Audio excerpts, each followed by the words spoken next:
వ్యర్థమైన వాటిని చూడకుండా వ్యర్థమైన వాటిని చూడకుండా నా కన్నులని త్రిప్పివేయుము. సో ఇక్కడ మనం రెండు కీర్తనకారుడు ఈ కీర్తనలో చేసుకున్న కొన్ని ప్రార్థనల్లో ఇది ఒక ప్రార్థన. ఏం ప్రార్థన అంటే, మరి నీ ధర్మశాస్త్రంలో ఆశ్చర్యకరమైన సంగతులు నేను చూచుటకు నా కన్నులు తెరువమని. అలాగనే 37వ వచనంలో వ్యర్థమైన వాటిని చూడకుండా నా కన్నులను త్రిప్పివేయమని. సో మీరు యవ్వన కాలంలో ఇవి చాలా ఇంపార్టెంట్ అయిన ప్రార్థనలు. అంటే మరి వ్యర్థమైన వాటిని చూడకుండా నా కన్నులని త్రిప్పివేయమని. సో మీకు మరి సాతానుడు చాలా మంచిగా ఏం చేస్తాడంటే అన్నీ చూపిస్తూ ఉంటాడు. యేసుక్రీస్తు ప్రభుకే చూపించండు కదా. ఏం చేసిండు, ఎత్తైన ఒక కొండపైకి తీసుకుపోయి లోక మహిమలన్నీ కూడా చూపించిండు కదా. చూపించేమన్నాడు, నీవు నాకు మొక్కు, ఇవన్నీ నీకు ఇచ్చేస్తా అన్నాడు. ఎంత పెద్ద అట్రాక్షన్ కదా. సో యేసుక్రీస్తు ప్రభునే వదలని అపవాది మిమ్మల్ని వదిలేస్తాడు అనుకుంటున్నారా? చూపిస్తాడు. ఏం చూపిస్తాడు? లోక మహిమలన్నీ చూపిస్తాడు.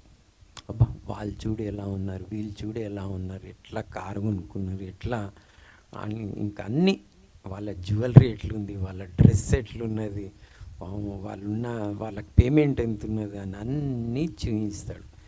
కానీ కండిషన్ ఏంది?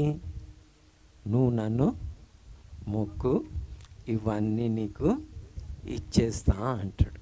సో సాతానుడు రెండు పనులు చేస్తాడు. ఒకటేమో లోక మహిమలన్నీ కూడా ఏం చేస్తాడు, చూపిస్తాడు. చూడంగానే మీరు ఆ లోక మహిమలు, మరి శరీరాశ, నేత్రాశ, జీవడంబం ఇవన్నీ కూడా చూపిస్తే మరి మీరు చాలా జాగ్రత్తగా ఉండాలి. అంటే మీరు కనుక మరి అలా చూస్తా పోతే పడిపోయే ఛాన్సెస్ ఉంటుంది. రెండో పని ఏం చేస్తాడంటే, మనము 2 కొరింథీ పత్రిక 4వ అధ్యాయం 4వ వచనం, ఇవి మీరు కంఠస్థం చేయాలా. సాతానుడు ఏం చూపిస్తాడు? ఇప్పుడు రెండు, ఒకటి మరి యేసుక్రీస్తు ప్రభుని శోధించుకుంటూ లోక మహిమలన్నీ చూపిస్తాడు.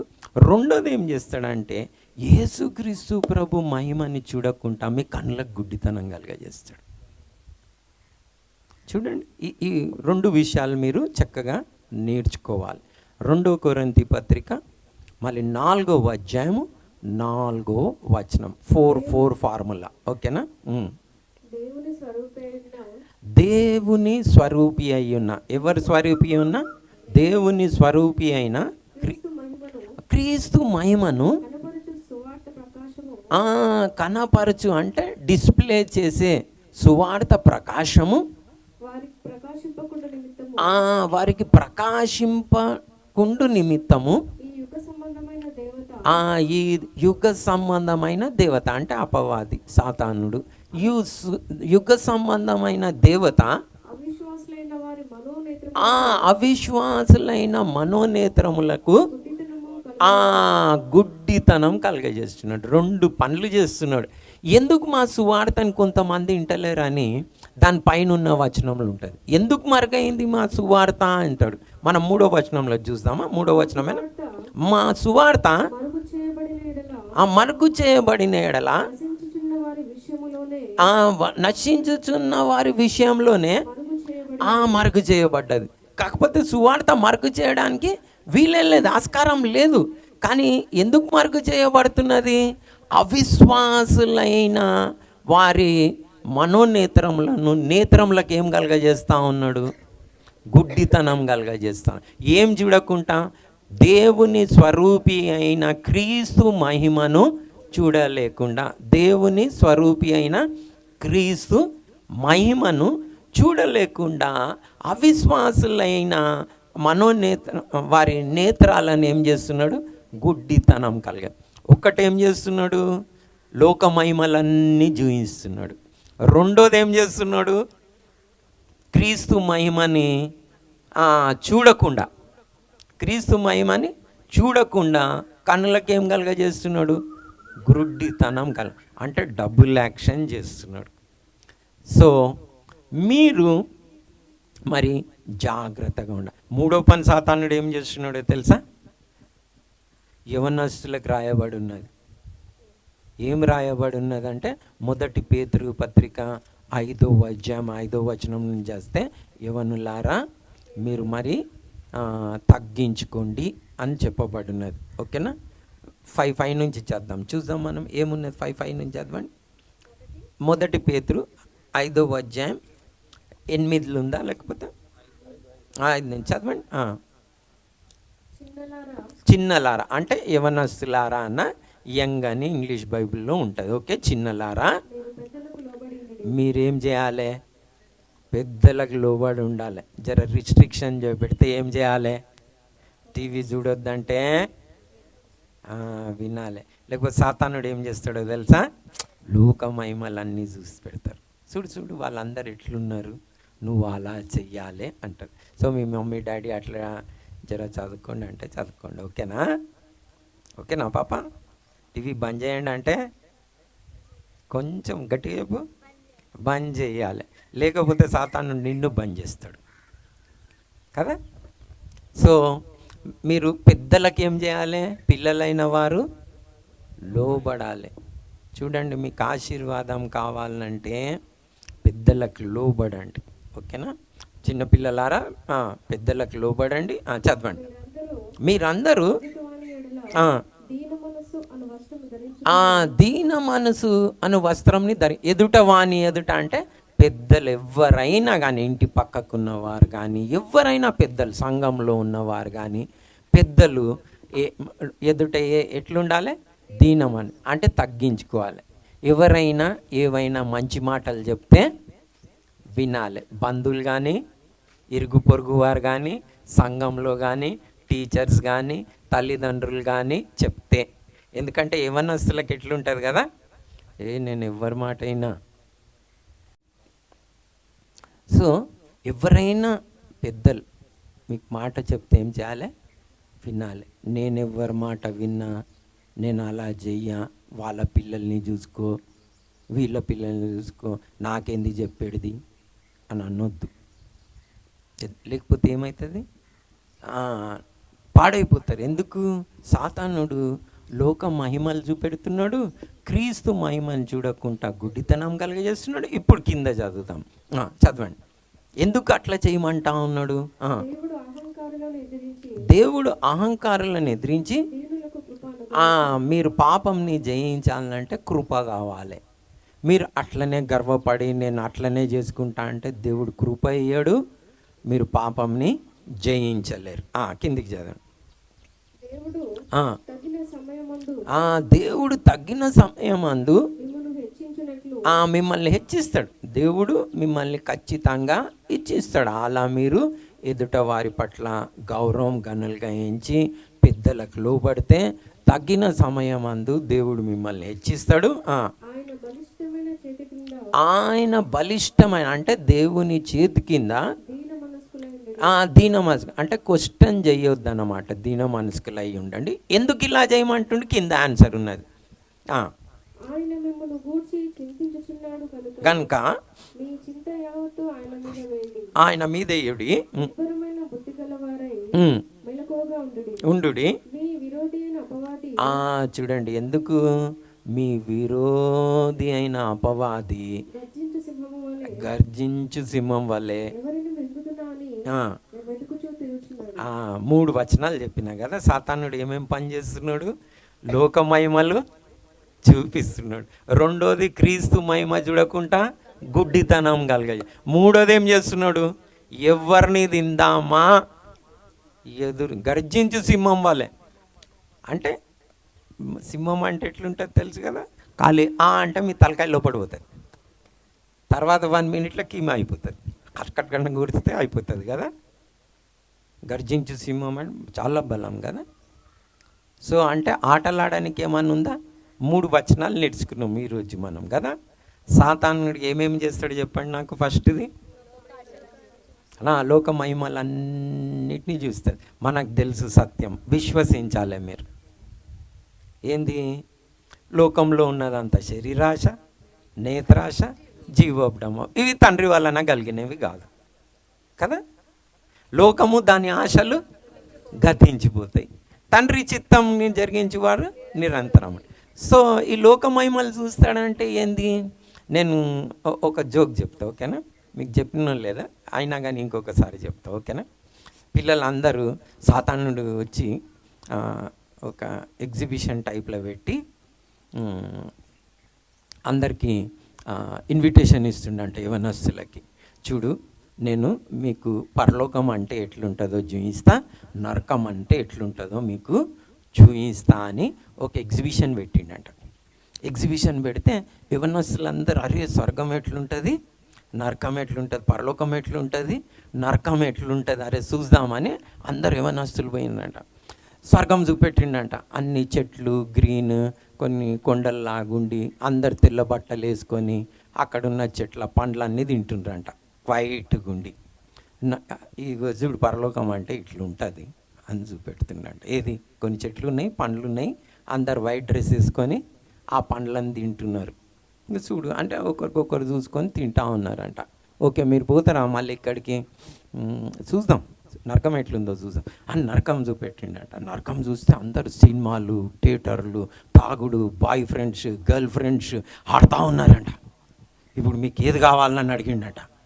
తెల్ల బట్టలు వేసుకొని ఇట్లా పండ్లు తినుకుంటుంటారా, లేకుంటే ఇట్లా డ్యాన్స్లు వేసుకుంటా, డిస్కోలు చేసుకుంటా, మరి తాక్కుంటా, బాయ్ ఫ్రెండ్స్, గర్ల్ ఫ్రెండ్స్ తోటి ఉంటారా అంటే ఎవరికి ఇష్టమైతలేదు. అరే బోరింగ్, స్వర్గం ఎట్లున్నది, బోరింగ్ ఉన్నది, ఇదేంది తెండవలరలు వేసుకొని ఖాళీ పండ్లు తినుకుంటుండుట. లే మాకేం కావాలి, నరకమే కావాలంటున్నాడు. అందరూ వస్తుండ్రంటే నరకంలోకి పోతున్నాడు. మీ చాయిస్నైనా, మీరు ఏది పోతే చూస్తారో చూడండి అని అందరూ వస్తుండ్రంటే నరకానికి పోతున్నాడు. అందరు ఇక్కడికే టికెట్, స్వర్గం అంతా ఖాళీగా ఉందట. అయితే కొద్దిగా అయిపోతుంది, టైం అవుతూ ఉన్నది. టైం అయిపోయి దినాలు గడుస్తూ ఉంటే వీళ్ళు పోతున్నారు, వస్తూ ఉన్నారు. మెల్లంగా మంటలు స్టార్ట్ అయినాయి అంట. మంటలు స్టార్ట్ అయితే ఏంద్రా ఇట్లా కాలుతున్నాం, మంటలు తాగుతూ ఉంటే లివర్ పాడవుతుంది కదా, మండుతుంది కదా, మండుతుందా మంటరా? అట్లా అన్ని పనులు చేస్తూ ఉంటే, పిచ్చి పనులు అన్నీ చేస్తూ ఉంటే ఏడిచి వస్తుంది కదా, మళ్ళీ మండుతుంది కదా. కొన్ని దినాలు అయితే బాగానే ఉంటుంది, తర్వాత మంటనే కదా. మండుతూ ఉన్నదంట. మండుతూ ఉంటే పోయి సాతాను అడిగినట కోపంతో, ఏంది నువ్వు నరకం అంటే ఇట్లా చేస్తున్నావు, నువ్వు మాకు అట్లా చూపెట్టినావు, ఇప్పుడేమో మండుతూ ఉన్నది, ఏంది నీ సంగతి అన్నాడంట. అరే బాబు ఖాళీ అది అడ్వర్టైజ్మెంటే, రియాలిటీ కాదు అన్నాడట. ఇది అడ్వర్టైజ్మెంటే, రియాలిటీ మండుతుంది రా బాబు నరకం అంటే అన్నాడట. మీరు కూడా చూసి అయితే అబ్బా ఏంది పాస్టర్ గారు వస్తూ ఉంటాడు, చెప్తూ ఉంటారు హైదరాబాద్లో నుంచి, కానీ నరకం కదా మనం పోవాలి, అక్కడ ఉంటుంది కదా ఎంజాయ్. ఇదేంది తెల్ల బట్టలు వేసుకొని ఇక్కడ కూర్చొని పాటలు పాడుకుంటే తినిపోయింది. వైల్డ్ లైఫ్ అంటే అట్లా ఉండాలి అనుకోగలరు మీరు. అర్థమైందా? జోక్ మంచిగా ఉందా? ఇప్పటి నుంచి ఏమన్నా మీరు అట్లా లోకమహిమలు చూసి సినిమాలు చూస్తాం, టీవీలు చూస్తాం అంటే అదేంది అడ్వర్టైజ్మెంట్ అనుకోవాలి మీరు దాన్ని. అర్థమైంది కదా? అది అడ్వర్టైజ్మెంటే. మీరు సినిమాలు కూడా చూసుకుంటా అలా హీరోల పోస్టర్లు పెట్టుకోకుండా చదువుకోకుండా టైం వేస్ట్ చేస్తే ఎవరన్నా వచ్చి మీకు ఏమన్నా ఇస్తారా? ఏమి ఇయ్యరు. ఐపీఎల్ కూడా చూసుకుంటా 4 గంటలు కూర్చుంటే ఏమన్నా వస్తుందా? ఏం రాదు, టైం వేస్ట్ అవుతుంది. మీరు చదువుకునే టైంలో చదువుకోవాలి కదా. టైం వేస్ట్ చేసిండ్రు అనుకో, అవి ఈవెన్ టామ్ అండ్ జెర్రీ కూడా చూస్తే, టామ్ అండ్ జెర్రీ కూడా నేను మా పిల్లలను అంత ఎంకరేజ్ చేయలే, కానీ చూస్తారు. కానీ పెద్ద పెద్ద ఐడియాస్ వస్తాయి లేదా ఎవరిని ఎట్లా సతాంచాలని. కాబట్టి టామ్ అండ్ జెర్రీ చూస్తే ఏమొస్తుందా, ఎవరిని ఎట్లా సతాంచాలనో తెలుసుకుంటావు. ఎవరిని ఎట్లా సతాంచాలంటే టామ్ అండ్ జెర్రీ చూడాలి కదా. మా పాప కూడా ఒక దినం ఏం చేసింది, మ్యాచ్ బాక్స్ ఉంటుంది కదా, మ్యాచ్ బాక్స్ పుల్లల డబ్బా ఏమంటారు మీరు, అగ్గి పెట్టుంటుంది కదా. ఉమ్, మరి ఏం చేసిందంటే దానికి మంచి వ్రాపర్ చుట్టేసి చాక్లెట్ లాగా అందులో రాయి పెట్టి ఇచ్చింది నాకు. నేనేమో చాక్లెట్ ఉన్నదని తింటున్నది, చూస్తే అందులో రాయి ఉన్నది. ఐడియా ఎక్కడి నుంచి వచ్చిందంటే టామ్ అండ్ జెర్రీ నుంచి. అంటే ఎందుకు చెప్తున్నా అంటే దీనికి అంత డైరెక్టర్ ఎవరు? సాతాను. ఏం చేస్తున్నాడు? లోకమహిమలన్నీ చూపిస్తాడు. గుడికి పోదామంటే ఏం పోతాము, అన్నీ చూసుకుంటూ ఉండాలి అనుకుంటారు. కానీ కాబట్టి మీరు ఈ జోక్ని మర్చిపోద్దు లైఫ్లో. ఓకేనా? మంచిగా ఉందా జోక్? ఎప్పుడైనా మీరు టీవీ తెరిస్తే ఏం చూడాలి? ఇదంతా అడ్వర్టైజ్మెంట్, రియాలిటీ కాదు కదా. నేను అలాగనే మీకు చెప్తా, నిజంగా చెప్తా. ఎందుకు? ఇద్దరు పేర్లు చెప్తా, ఇద్దరు హీరోలు, ఫేమస్ హీరో. ఒకడు సుశాంత్ సింగ్ రాజ్పుత్, ఇంకొకడు ఉదయ్ కిరణ్, దివ్య భారతి. వీళ్ళు ముగ్గురు సూసైడ్ చేసుకుంటారు, తెలుసా మీకు? మీరు కూడా అట్లా సాతానుడు అలా జయించేస్తే అబ్బా ఇదే లోకం అనిపోతారు. వాళ్ళకి ఏమైనా తక్కువనా? బాయ్ ఫ్రెండ్స్ లేరా? గర్ల్ ఫ్రెండ్స్ లేరా? తాగుడు తక్కువనా? డ్రగ్స్ తక్కువనా? డ్రెస్సులు తక్కువనా? భవనాలు తక్కువనా? ఎందుకు సూసైడ్ చేసుకున్నారు? మనశ్శాంతి లేదు. ఎందుకు? మీరు కూడా అవన్నీ చూసుకొని లోక మహిమలు చూపెడతా ఉంటే అబ్బబ్బా ఇదే సంగతి అని అంటే చాలామంది. దాని కారణం ఏంటి? చూసేటప్పుడు బాగానే ఉంటుంది, తీయగా ఉంటుంది, కానీ తర్వాతనే బాధ. సో ఈ జ్ఞాపకం పెట్టుకోండి, అడ్వర్టైజ్మెంట్. దాన్ని చూసుకొని అలా చేసుకోవాలని ఎంతమంది లక్షల కోట్ల పిల్లల జీవితం పాడవుతుంది తెలుసా? ఎంత టైం వేస్ట్ చేసుకుంటుండ్రో తెలుసా? ఆ టైంని కనుక అదే చదువులో పెడితే 100% రాసిస్తాను నేను. మీరు ప్రభుని నమ్ముకొని ప్రభుకు ప్రార్థన చేసుకొని ఆ టైం పెడితే అందరు ఫస్ట్ రాకుంటే నన్ను అడగాలి. మీరు ఇంజనీర్లు, డాక్టర్లు మంచిగా కాకపోతాడు, కానీ ఎంతోమంది టైం వేస్ట్ చేసుకుంటారు అవన్నీ చూసుకొని. కాబట్టి మీరు ఏమని ప్రార్థన చేసుకోవాలి? వ్యర్థమైన వాటిని చూడకుండా నా కన్నులను త్రిప్పివేయం. ఇది మంచిగా నేను నెక్స్ట్ వీక్ వచ్చినప్పుడు మీరు అందరూ ఒక వైట్ పేపర్ తీసుకొని పెద్దది చార్ట్ చేసుకొని మీ ఇండ్లలో పెట్టుకోవాలి. ఓకేనా? ఓకేనా పాప? పెద్ద చార్ట్ తీసుకోవాలి. ఓకేనా?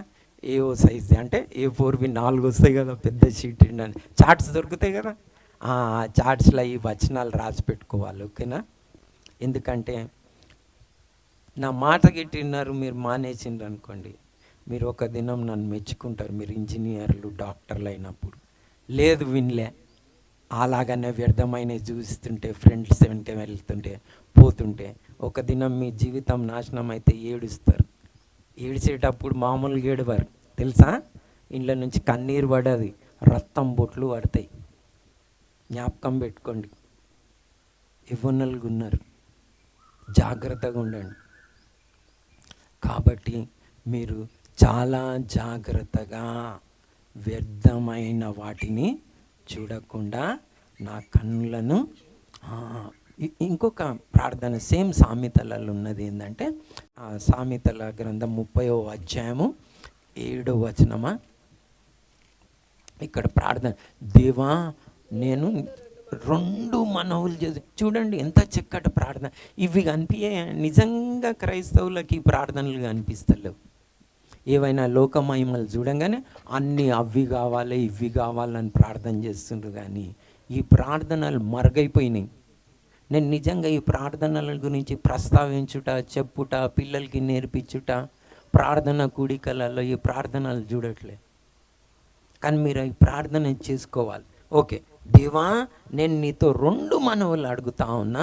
ఏమా 2 మనవులు? చూడండి, వ్యర్థమైన వాటిని. ఎంత చక్కటి ప్రార్థన అండి నిజంగా. ఇవన్నీ మీరు ఆ చాట్లో రాసుకోవాలి. ఓకేనా? డైలీ మీరు ఈ ప్రార్థన పొద్దున్న లేవగానే చేయాలి.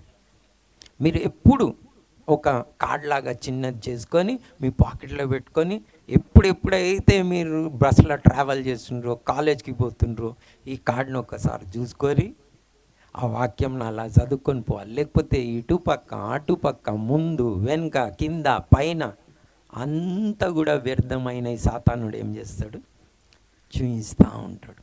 ఎంత చక్కటి మన్ను అడుగుతూ ఉన్నాడు కదా.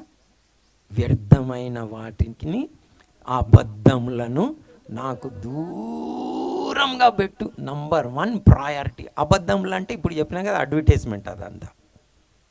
వాటినన్నిటినీ దూరంగా పెట్టు.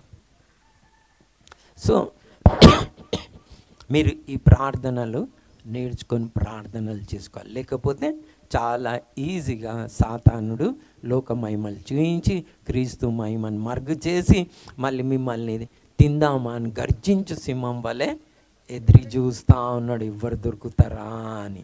సో ఈ ప్రార్థనలు మీరు చేసుకోవాలి. అలాగనే ఇది నిజంగానే అడ్వర్టైజ్మెంటా కాదా అని బైబిల్ గ్రంథంలో సొలొమోన్ జీవితం చూస్తే మనకు తెలిసిపోతుంది. సొలొమోన్ అంటే ఎంత ధనం ఉన్నదంటే, ఈ ఏమంటారు, బంగారం వెండి ఇప్పుడు మన ఇనుము ఆడంతా వాడు ఉన్నాయి కదా, అట్లా యెరూషలేంలో వెండి బంగారాలు వాడు ఉంటుండేనంట. అట్లా ఇనుము ఎవరు ఎత్తుకపోతలేరు కదా ఇవి. అంత ధనం సంపాదించిండు. మామూలుగా ఎంజాయ్ చేయలే ఈయన, తెలుసు కదా. 1000 పెళ్ళిళ్ళు చేసుకున్నాడు. ఖతర్నాక్. అంటే ఆయన ఎక్స్పీరియన్స్ చూస్తే ఏం అడగొద్దు నైనా, నీ ఎక్స్పీరియన్స్కి ఒక దండము, నువ్వు చెప్పింది వింటామనాలి కదా. ఆయనలాగా ఎక్స్పీరియన్స్ ఎవరికి ఉన్నది? అన్ని ఇండ్లు కట్టిండ్రా, అంత రాజ్యం ఏలిండా, అంత సంపాదించిండా, ఎంత అనుభవం ఉన్నది, ఎంత ఎంజాయ్ చేసిండు.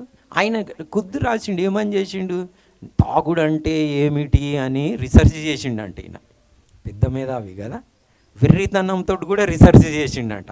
బుద్ధిహీనతతోని, తాగుడితోటి, ఇదంతా మీరు ఇది ఏందేమంటారు, ప్రసంగి గ్రంథం చదవాలి. ఓకేనా. ఈ రీసెర్చ్ పేపర్ లైఫ్ అంటే ఏంది అంటే తెలవాలంటే మీరు ఈ రీసెర్చ్ పేపర్ చదవాలి. ఏవా రీసెర్చ్ పేపర్? 12 అధ్యాయాలలోనే ఉన్నది. ఏందది? ప్రసంగి గ్రంథంలో ఉన్నది.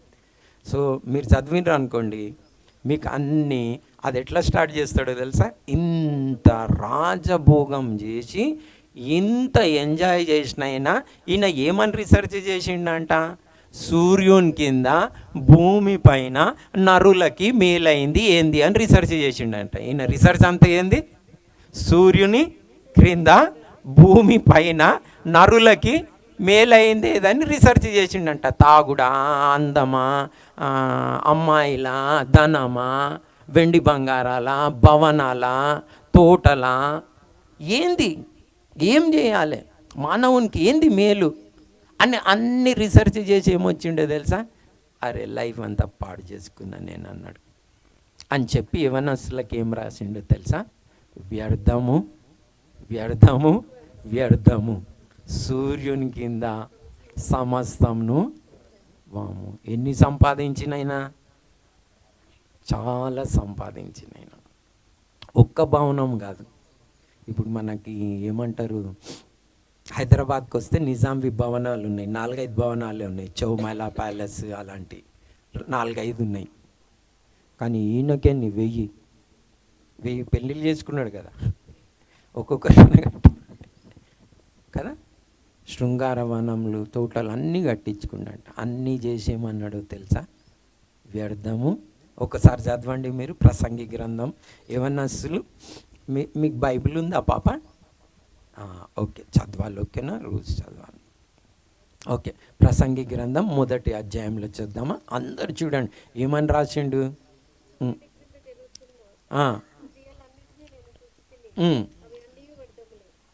అవి అన్నీ వ్యర్థంలే,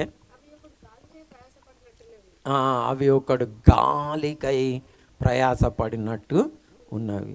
వ్యర్థము వ్యర్థము వ్యర్థం, సమస్తం కూడా వ్యర్థం. వాము, అప్పుడు మనం ఏం చేయాలి? సూర్యుని కింద ఇన్ని వ్యర్థమైన వాటి ఉంటే కదా. ఇవన్నీ వాస్తవాలు, అడ్వర్టైజ్మెంట్లే. సో ఏమని ప్రార్థన చేసుకోవాలి? వ్యర్థమైన వాటిని చూడకుండా నా కన్నులు త్రిప్పివేయము. దేవా, నీతో 2 మనవిలు చేసుకుంటున్నా. అదేంటంటే వ్యర్థమైన వాటిని, అబద్ధములను నాకు దూరంగా ఉంచు. పేదరికమైనను ఐశ్వర్యమైనను నాకు దయచేయకు. అమ్మ, ఎంత మంచి ప్రార్థన! ఈయననే రచయిత. ఎవరు? సొలొమోన్. ఎంత చక్కటి ప్రార్థన కదా. సో మీరు జాగ్రత్తగా, ఏదో లోకంలో ఉన్నది, ఓ చేసేస్తా, అవి చేసేస్తా, ఇవి చేసేస్తా, ఏమో సంపాదించేస్తా, ఇల్లు కట్టేస్తా, కారు కొనుక్కుంటా, ఏం రాదు. ఈజ్ మంట. ఏంది? ఏంది? మంట తప్ప ఇంకేం లేదు. ఓకేనా? ఎందుకు? సొలొమోన్ చెప్పేశాడు కదా, అన్నీ వ్యర్థం, అన్నీ లాస్ట్కి వస్తే ఏంది? వ్యర్థం, వ్యర్థం. సో చాలా జాగ్రత్తగా మీరందరు కూడా మరి ప్రార్థన నేర్చుకోవాలి. ఏ ప్రార్థన? ఆశ్చర్యకరమైన సంగతులు నేను చూసుటకు నా కన్నులు తెరువు. అంటే ఇది వాక్యం అంటే ఎవరు? యేసుక్రీస్తు ప్రభు. ఓకేనా? ఆది అందు వాక్యం ఉండేను, ఆ వాక్యమే కృపా సత్య సంపూర్ణుడై మన మధ్యలో వెలిచండి. వాక్యం అంటే ఎవరు? దేవుని వాక్యమే, బైబిల్ గ్రంథమే. ఓకేనా? ఆ మాటకి ప్రాణం పోస్తే ఎట్లుంటుందంటే యేసుక్రీస్తు ప్రభు. బైబిల్కి ప్రాణం పోస్తే అది ఎవరు? యేసుక్రీస్తు ప్రభు. వాక్యం అంటే, కాబట్టి నీ ధర్మశాస్త్రంలో ఆశ్చర్యమైన సంగతులు చూచుటకు, అంటే యేసుక్రీస్తు ప్రభు ఒక మహిమను చూచుటకు నా కన్నులని తెరువు. వ్యర్థమైన వాటిని చూడకుండా నా కన్నులను త్రిప్పివేయము అని ప్రార్థన చేసుకోవాలి. వ్యర్థమైనవి అయినా కానీ, అబద్ధములైనా కానీ నాకు దయచేయకు. ఎందుకు? లోకంలో ఉన్నదంతా సమస్తం కూడా వ్యర్థం, అడ్వర్టైజ్మెంటే కానీ రియాలిటీ కాదు. నేను 30 సంవత్సరాల క్రితము ఒక సర్వే చదివింది ఏంటంటే, వెస్టర్న్ కంట్రీస్లో 20 years లోపట 40 to 60%, అంటే 100 మంది ఉంటే 40% నుండి 60%. ఎప్పుడు? 30 సంవత్సరాల క్రితము 1 to 19, అంటే మన టీన్స్ అనుకోండి, 11 to 20 years ఉన్న ఏజ్ వాళ్ళు వెస్టర్న్ కంట్రీస్లో డ్రగ్ అడిక్ట్స్ అన్న, ప్రాస్టిట్యూట్స్ అన్న అవుతారంట. ఎంతమంది? 40 to 60% వెస్టర్న్ కంట్రీస్లో. మీకే చాలామంది ఏమైనా అసలుకి ఏమని ఉందా? ఇండియాలో ఏముంది, వేస్ట్, ఆడికి పోవాలి, మనం ఫారిన్కి పోవాలి అని ఉన్నది. ఏమవుతారు ఏమైనా అసలు 20 years లోపట డ్రగ్ అడిక్ట్స్ అయినా, ప్రాస్టిట్యూట్స్ అయినా వేస్ట్. ఎందుకు? లైఫ్ అనుకుంటుండ్రు అది. కాబట్టి మీరు జాగ్రత్తగా ఉండండి. ఇంకేముంటుంది? అంత మంటనే కదా. సంబరం కొన్ని దినాలు ఉంటుంది, దాని తర్వాత అంత మంటనే. సో మీరు చాలా జాగ్రత్తగా మరి ప్రార్థన చేసుకోండి. ఓకేనా? ఇవన్నీ ఏమైనా చూసి చెడిపోకండి, లోక మహిమలు చూసి. ప్రభువా, నీ మహిమని చూచుటకు మాకు సహాయం. ఆయనే మార్గము, జీవము, సత్యం. ఆయన నిత్య జీవం ఇస్తా అన్నాడు. కన్నీరు, దుఃఖము, రోగము, వ్యాధి, బాధలు లేని పరలోకం, ఆ జీవం మరి ప్రభు మనకిస్తా అన్నాడు. కాబట్టి ఆ ప్రభు మహిమను చూడకుండా లోక మహిమలను మీరు చూసారనుకోండి, మరి మీ జీవితం ఏమవుతుంది? చాలా మట్టుకు పాడైపోతుంది. నేను చూస్తూ ఉన్న సాఫ్ట్వేర్ ఉద్యోగాలలో, అంటే నేను దాదాపు దేవుడు నాకు సాఫ్ట్వేర్ ఉద్యోగాలు ₹1,00,000 నుంచి ₹3,00,000 నెలకు సంపాదించే వాళ్ళు 100 మంది నాకు పర్సనల్గా తెలుసు, వ్యక్తిగతంగా. మీరు ఇంకా తెలియదు. మీతోటి 6 నెలల సంబంధం, వాళ్ళతో నాకు 10 ఏళ్ళ సంబంధం ఉంది. అట్లా నేను 10 ఏళ్ళ నుంచి వాళ్ళ మధ్యలో పరిచర్య చేస్తున్నాను. అందరి జీవితాలు నాకు తెలుసు. వీళ్ళు ఎంతో తప్పించబడ్డారు. ఓకేనా? సో అందులో ఏమైనా ఉన్నదని అనుకోగలరు. ఏం లేదు, మంట తప్ప. నేను టీచర్ కామన్నా, కాలే. చాలామందికి 1,00,000 రూపాయలు, 3,00,000 రూపాయలు జీతం కావాలని అనుకున్నారు. నిజంగానే వస్తున్నాయి కానీ నిమ్మకాయ విండినట్టు విండేస్తున్నారు. ఓకేనా, చెప్తా కదా, చెరుకు అట్లా ఉంటుంది కదా, తీసి అట్లా 2-3 సార్లు విండితే మిగిలింది ఉన్నది చూడు, అట్లా ఇల్లు అవుతున్నది. ఇప్పుడు ఈ మాటలు విని వారి జీవితం చూసి ఇప్పుడు ఏం చేస్తున్నారో తెలుసా? ప్రమోషన్ తీసుకుంటలేరు, డిమోషన్ తీసుకుంటున్నారు. కిందికి వస్తుంది, వద్దు మాకు కొంచెం ఉంటే చాలు, నీ ప్రమోషన్లు వద్దు, నీ కార్లు వద్దు, నీ 1,00,000 రూపాయల జీతం వద్దు అని. ఇవి నేను సత్యాలు చెప్తున్నా నేను, ఎందుకంటే మీరు అలాంటి ఆశలు పెట్టుకోగలరు. చూడండి అయినా కానీ పోయి తెలుస్తుంది. సో అలాంటి పనులు చేసుకోకండి, ప్రార్థన చేసుకోండి. ఏమని ప్రార్థన చేసుకోవాలి? వ్యర్థమైన వాటిని చూడకుండా నా కన్నులు దేవా, వ్యర్థమైన వాటిని, అబద్ధంలను నాకు దూరం. చాట్ చేస్తారా మళ్ళీ వచ్చే వారం? ఎందుకు చేయమంటున్నా తెలుసా? చాట్ మీ చేతులతో రాసుకుంటే మీకు జ్ఞాపకం ఉంటుంది. ఒకటి పెద్ద చాట్ చేసుకోండి, ఒకటి చిన్న విజిటింగ్ కార్డు దాకా ఆ వచనాలను రాసుకొని ఏం చేయాలి? మీరు కాలేజ్కి పోతున్నప్పుడు, బయటికి పోతున్నప్పుడు అది పెట్టుకొని ఏం చేయాలి? ఒకసారి చూడాలి, ఇట్లా చూసి అమ్మా ఏవైనా వ్యర్థమైన చూస్తున్నా వద్దు దేవా, నా కన్నులు త్రిప్పివేయాలి. ఓకేనా? మనం మరి మంచి పాట ఉన్నది, అంత సాధారణంగా పాడారు కానీ మనం పాడుకోవచ్చు. ఓకేనా?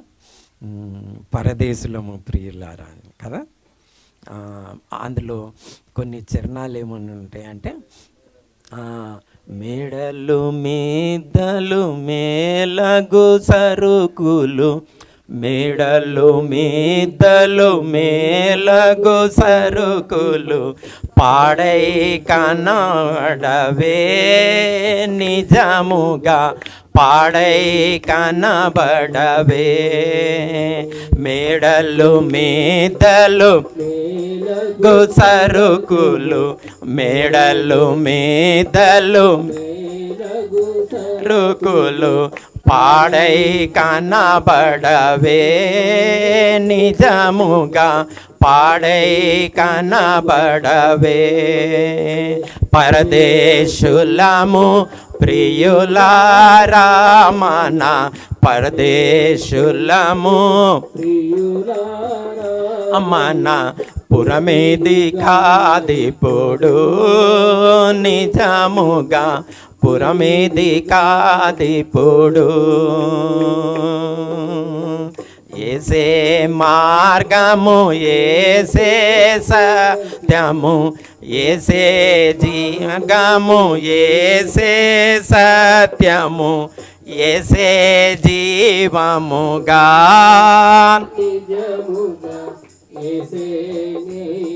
ముగా. పరదేశులము ప్రియులారా మన, పరదేశులము ప్రియులారా మన, పురమేది కాదెప్పుడు నిజముగా, పురమేది కాదెప్పుడు. ధనధాన్యంబులు ధరగక మానవు, ధనధాన్యంబులు మానవు, పని పాటలు పోయే నిజముగా, పని పాటలు పోయే. పరదేశులము ప్రియులారా మన, పరదేశులము ప్రియులారా మన, పురమేది కాదెప్పుడు నిజముగా, పురమేది కాదెప్పుడు. స్థిరమని నమ్మకు ధరయెవరికిని, స్థిరమని నమ్మకు ధరయెవరికిని, లోకమే స్థిరము నిజముగా, పరలోకమే స్థిరము నిజముగా. పరదేశులము ప్రియులారా మన, పరదేశులము ప్రియులారా మన,